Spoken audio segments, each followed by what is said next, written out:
It'll be there. Yeah, we want to take our viewers live to Shanksville, Pennsylvania. Our Brian Cabell is standing by. This, of course, is the site where United Airlines Flight 93 crashed on its way from Newark to San Francisco, crashed on Tuesday. And I understand in this investigation there's some breaking news. Brian, what can you tell us? Well, Darren, in the last hour or so, the FBI and the state police here have confirmed that they have cordoned off a second area about 6 to 8 miles away from the crater here where this plane went down.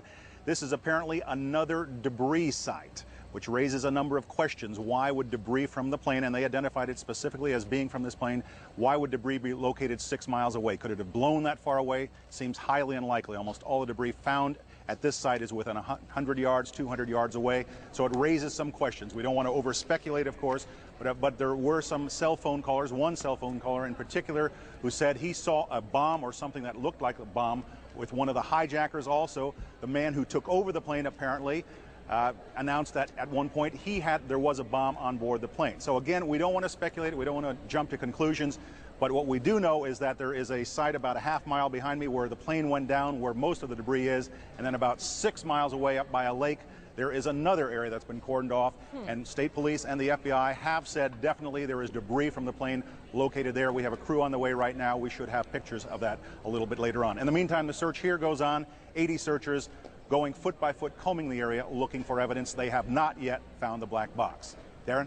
Which was my first question, so I'll move on to my next one, Brian. We don't want to speculate about this large debris field, but it seems to me from covering a number of plane crashes on the scene that, if nothing else, you can say this is not typical for a plane crash to be spread across an area this large.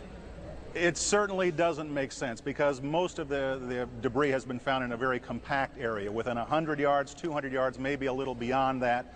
And then all of a sudden they're telling us 6 miles away they have another concentration of debris. They say it's very small pieces. Most of these are very small pieces. Most of the pieces here are no bigger than the size of a briefcase, they say, and the pieces 6 miles away, maybe even smaller than that. They have talked to a number of individuals here. They say they have talked to people who saw this plane during the final moments. They haven't confirmed whether they talked to anybody who saw this plane actually land, or crash rather. And as to whether it broke up on the way, we don't know that. FBI is being very tight-lipped about that. But again, it leads to that possibility. It certainly leads to a number of questions. You mentioned they have yet to find the black box. It would seem to me, when you compare the 4 plane crashes of Tuesday, this would be the site where they would be most likely to find a black box.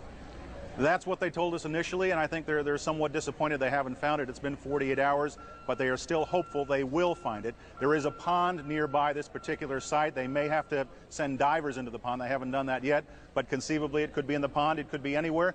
It could be at this other debris site. They've also found some other debris scattered around this area. They say, in fact, some individuals have been collecting it. Again, we're talking about very, very tiny parts. The biggest part they found at this site is an engine part, and most of the other pieces are probably no bigger than this particular notebook. So again, very small pieces.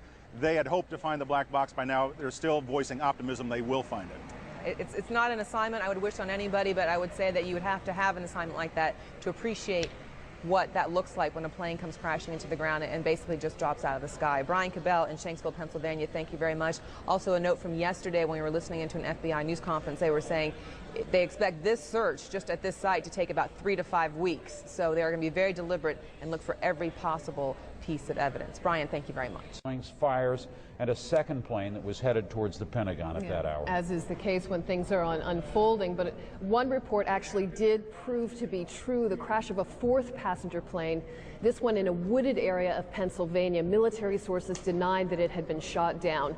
Intelligence sources say they have some evidence that United Airlines Flight 93 was being diverted to Camp David. That's a presidential retreat in Maryland.